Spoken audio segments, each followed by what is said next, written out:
L'offre touristique et l'aménagement des territoires de montagne sont confrontés à l'évolution des technologies, aux nouvelles demandes des usagers et au changement climatique. L'avenir du modèle économique des stations de ski pose notamment question sur le long terme.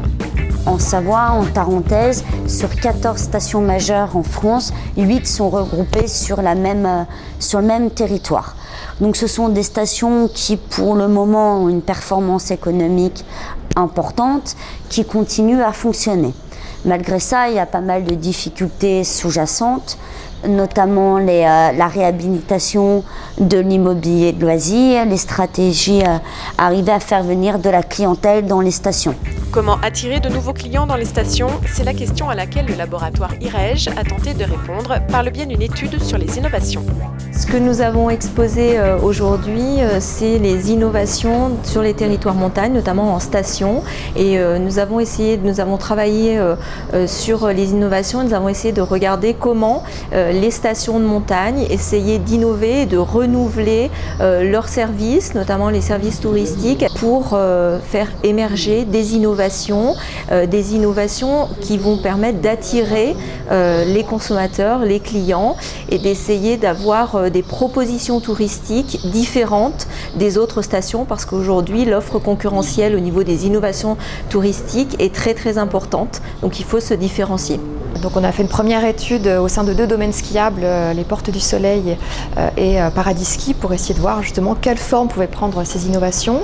Puis dans un second temps, on a cherché à comprendre, mieux analyser les réseaux qui supportent ces innovations parce qu'on s'est rendu compte que les innovations étaient rarement développées par les stations de façon isolée, mais que pour mettre en place ces innovations, elles développaient des réseaux interorganisationnels et allaient chercher des partenaires de plus en plus originaux qui souvent d'ailleurs n'étaient pas localisés au sein de la station mais partout en France, voire à l'international. Et donc on a essayé de comprendre un petit peu comment ces réseaux étaient structurés et fonctionnaient pour délivrer des innovations originales. Les principaux résultats de cette étude sont les suivants. Tout d'abord, on observe très clairement apparaître le rôle clé du chef d'orchestre. Ça veut dire qu'à l'heure actuelle, si on n'a pas un pivot qui vient impulser la dynamique d'innovation, c'est extrêmement difficile de mettre en place une innovation dans les services. Également, on observe un nouveau phénomène qui est celui de la coopétition, qui est un mélange de coopération et de compétition. L'objectif, il est de dire qu'à l'heure actuelle, pour proposer une offre globale à notre client, il est essentiel de travailler aussi avec nos concurrents, et notamment dans les innovations touristiques. Enfin, ce qu'on observe, c'est que de plus en plus, les échanges sont formalisés. Ça veut dire que si dans un premier temps, si on a une vision processuelle, on va se mettre autour d'une table à quelques acteurs et on va commencer à impulser l'idée, très rapidement, on voit une contractualisation apparaître qui est notamment due à des acteurs prépondérants de taille importante qui viennent imposer cette contractualisation. Pour faire face au changement climatique et aux nouvelles pratiques en milieu de montagne, une nouvelle organisation se met donc en place. Il faut également prendre en compte l'émergence de nouveaux risques du point de vue de la communication, de la technique sportive et de la responsabilité juridique. Côté communication, le laboratoire interuniversitaire de psychologie travaille sur les comportements de prise de risque sur les domaines skiables. Dans le cadre de nos recherches, nous proposons en fait un outil qui est utilisé en psychologie sociale, qui est assez innovant, c'est l'outil d'amorçage en fait, qui permet de modifier implicitement les comportements sur les pistes, notamment afin de diminuer ces comportements de prise de risque. L'idée c'est qu'en station, il y a des affiches de prévention sur lesquelles les pratiquants sont exposés, donc ils ont une représentation mentale de ces messages de prévention grâce à ces affiches. Et l'idée, donc dans le cadre de ces recherches, c'est de prendre une partie de l'affiche de prévention sur laquelle il n'y a pas spécialement marqué de message et de présenter par exemple sur les pistes de ski directement cette image issue de l'affiche qui va venir d'une certaine façon réactualiser les messages de prévention afin donc de diminuer les comportements de prise de risque. Côté sport, le laboratoire interuniversitaire de physiologie de l'exercice travaille sur l'adaptation au milieu de montagne de l'offre touristique. Cette adaptation se ferait soit par du matériel particulier, donc notamment du matériel qui va rendre de l'information aux pratiquants, et une adaptation également de l'offre sportive de montagne, notamment l'été. Par exemple, les sentiers de montagne sont balisés uniquement sur les temps horaires ou des dénivelés. Et, il est évident qu'une personne âgée ou un jeune enfant ne va pas ressentir le sentier de la même manière.